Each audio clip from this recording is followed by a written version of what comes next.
So depending when you watch this, you'll see the finished product. There you go.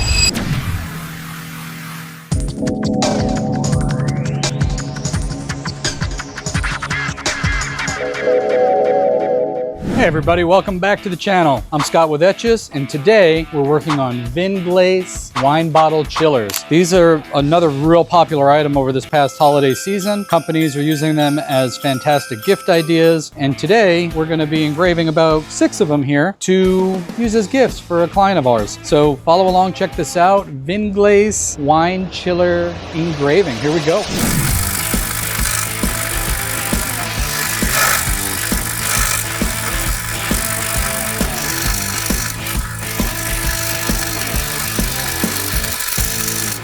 So depending when you watch this, you'll see the finished product. There you go. Pretty neat. Hopefully I'm holding it straight, but not quite finished yet. The next step in the process is to use our special spray here.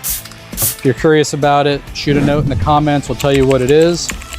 And we reveal the magic with the magic eraser. Give it a little wipe. Man. I've been doing this a long time, and this never ceases to amaze me. These things look incredible. My name is Scott. I'm with Etches out of Dallas, Texas. See you on the next video. Thanks for watching.